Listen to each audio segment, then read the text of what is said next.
Thank you, John, very much. It is so intimidating to be in this group of people. I know several of you personally, and we at the bleeding edge of technology, and following all of that is really something, and now we're going to go digital, down, analog. That's about where I start. I appreciate you investing this time with me, and I'll tell you that this is part of an original presentation that I gave at Willow Creek Church several years ago, and I haven't actually been speaking much lately about technology and the church, but thanks to John's invitation, a lot of my interest is piqued again. And I want to say that we're going to talk a little bit about relationship and the importance of relationships online. And you would know that ISIS is using social media to recruit.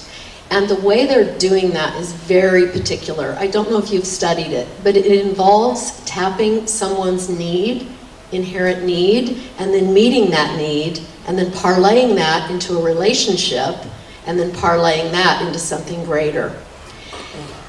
And communities and relationship, no matter what happens to the local church and the in real life gathering, are still the point of how people connect with one another. This is historically true.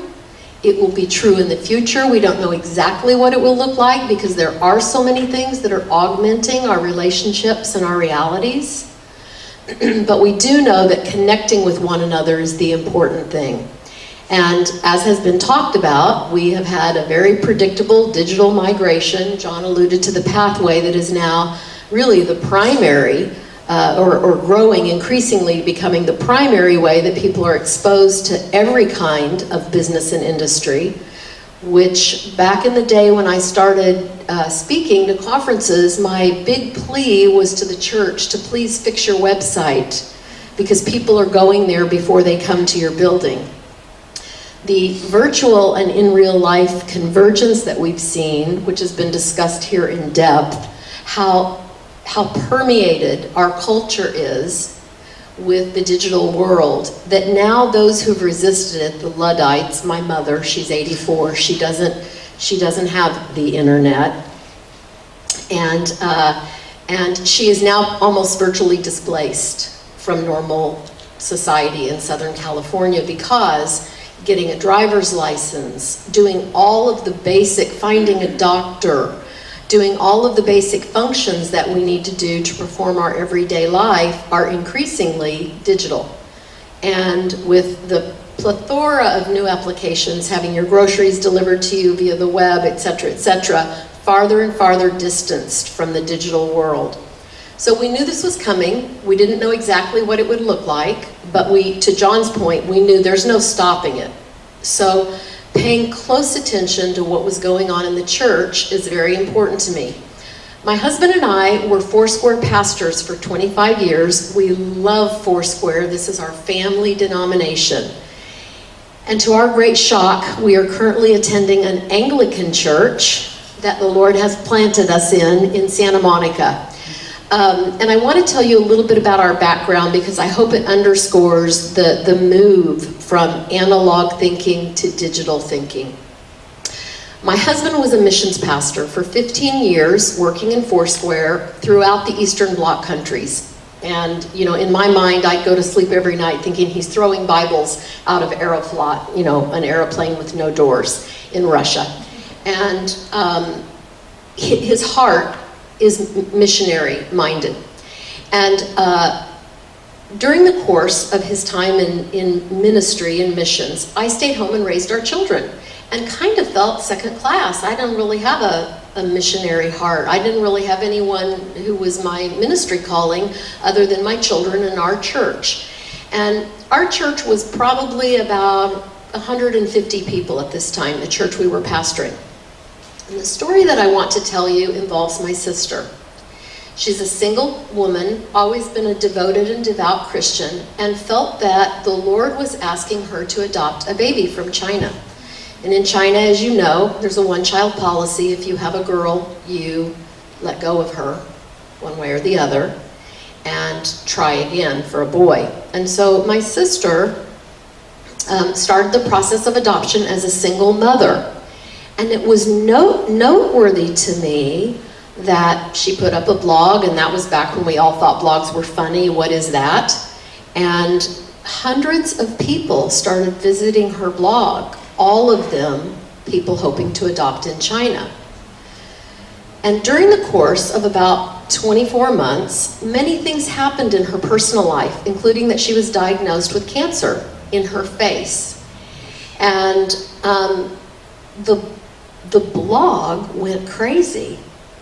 And there were more comments on her blog in a day than there were people visiting our church in a week. And that was my first real dose of the reality of the relationship connection, creating affinity with the person that you're having a relationship with online. And my sister adopted her daughter, wonderful Abby, who's a ballerina today, 10 years later, and retained many of the friendships that she gained along the way through this affinity relationship. And what I want to note for you is the notion of redefined proximities. And through globalization, the web, we'll use the term web and internet interchangeably in this opportunity to talk about it, but the idea that you could be more connected to someone who you have no proximity to in terms of local proximity, more connected to them through an affinity, is the most powerful notion in the web. The technology is just a tool. And I remember one time I said to Dr. Tim Keller, the technology's neutral. And he corrected me and said, well, actually, no, it's not neutral. It's a human construction, so it's inherently flawed. And I thought that was an interesting observation, because formerly I had thought, well, it depends on how you use it. It could be good, could be bad. And of course, I stood corrected and realized that if we're going to bring out the best in technology, we're going to bring out the gospel opportunity in ways that we might not have been able to do without web augmented reality. But if we think about it, they are the historical ways the gospel was transferred virally from person to person. And so these affinities that we have, these things, I want you to think about your own life. What is important to you? Art? Do you have an art community? Softball, your kids' sports? Who are you connected to in real life through affinity groups? What are your passions? What are your areas of expertise?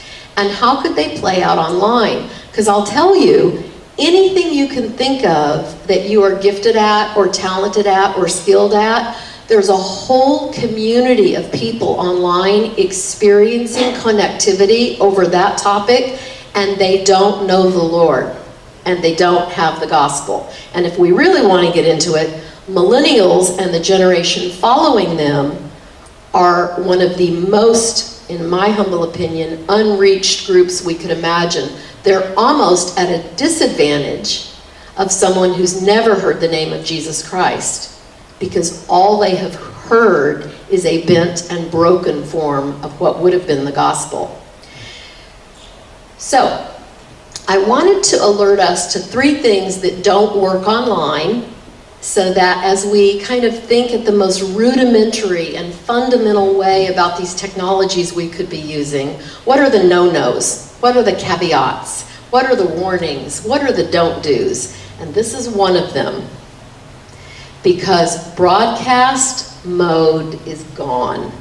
One-to-many, spouting, for example, scripture, just broadcasting, talking, it doesn't matter who's listening, lecture format, if you will, that is over. People want a conversation. They want to participate. They want to be interactive. They're expecting it. They want a dialogue, not a monologue. They want to ask hard questions and wrestle through things online. And this notion of one-to-many is, we see it dissolving everywhere. You probably can think of better examples than I could. One would be in the motion picture industry. 3 companies deciding what the world will watch. Not anymore. Do you have other examples? Are they coming to mind? Yes. Yes. Newspapers, any kind of traditional media, let's call it, versus new media. So the components that make up new media, the principles that are inherent in the new media, defy this kind of line of thinking. So the new media, what is it? Ubiquitous. It's everywhere. Open source, right? It's free. Anybody can put their hands in it, play with it, modify it, change it. The global open source. Decentralized. No more top-down, lecture. The audience is talking. And so the audience is listening as much to one another as they are to a monologue, right? It's mobile. It's electronic. Most communication that we're talking about is electronically mediated. So I caution us to think about, do you know the barrel theory, the analogies of a barrel, and if whatever one slat is low, that's where everything's running out? The water temperature, or the water level, can only rise to the height of the lowest slat. And I think it's worth looking at what are our lowest slats so that our water can rise higher.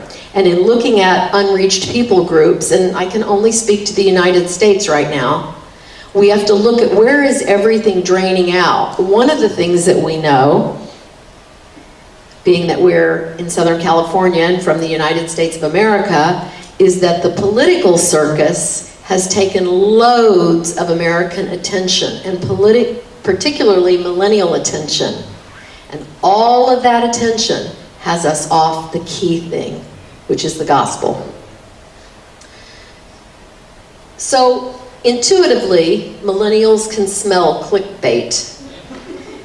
Right? They know if you're sending them somewhere that's really because you're going to sell them something. They're highly suspect of that. And what they're looking for is who has real influence. And because I work on a college campus, I see this. The person with real influence is the one loving all of the people around them.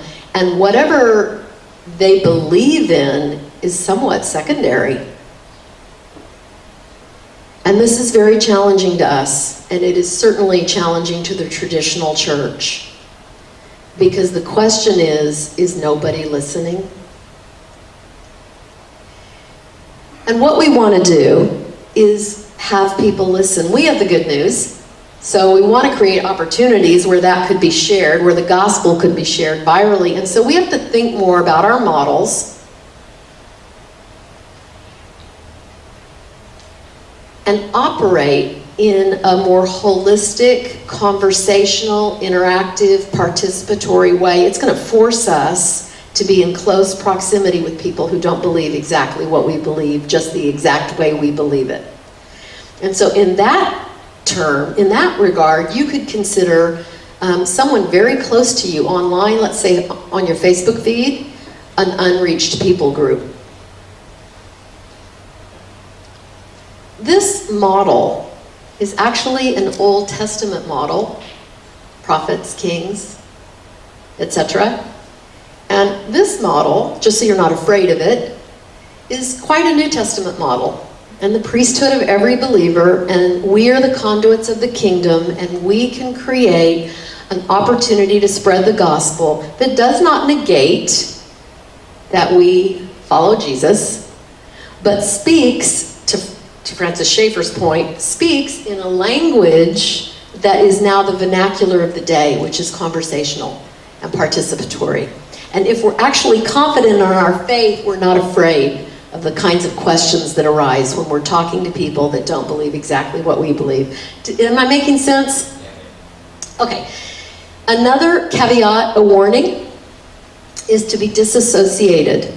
And what I mean, I'm not talking about using the newest technology. What a waste of time, let's just say, for some of us in this room to spend our time on Snapchat.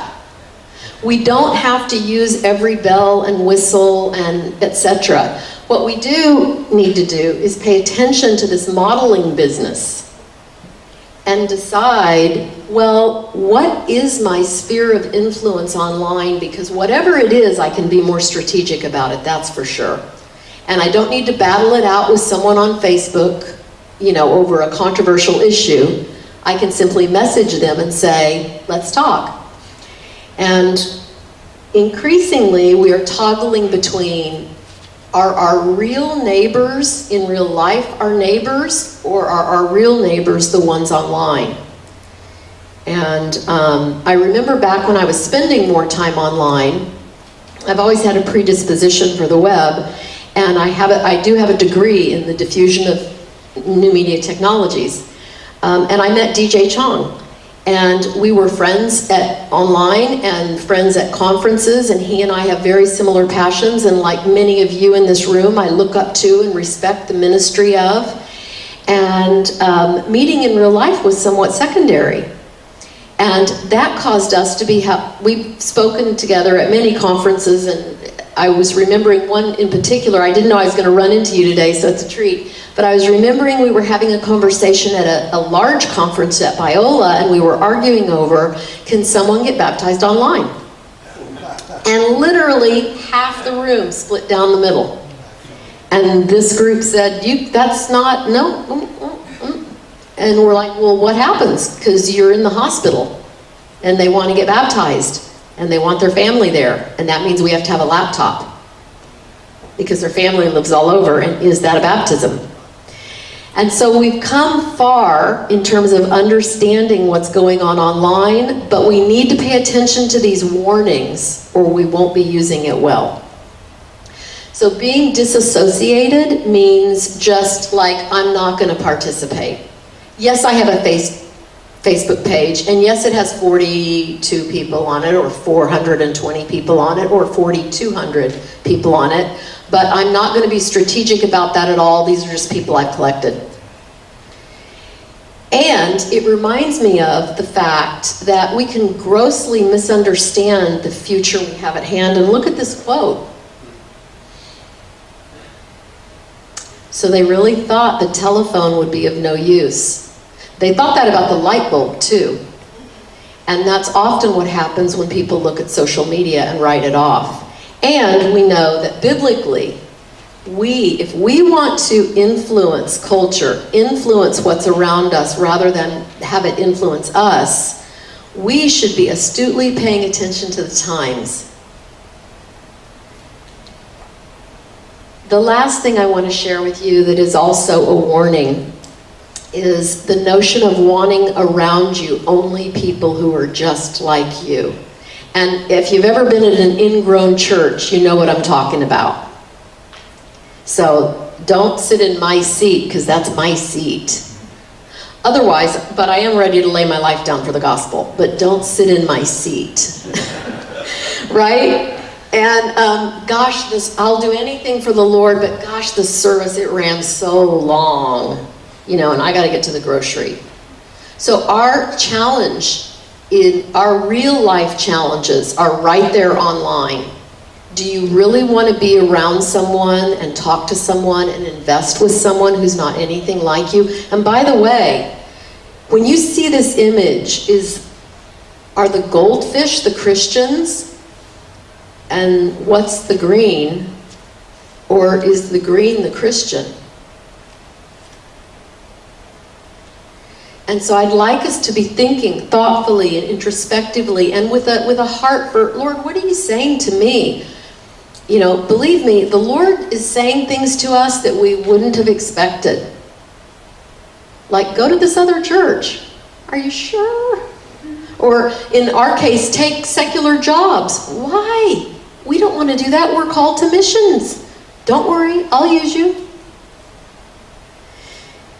So I want us just to be focused on redefining how we think about community. Are we willing to be very, very near people who do not agree with us so that we can't have our Koinonitis club, our Christian, club?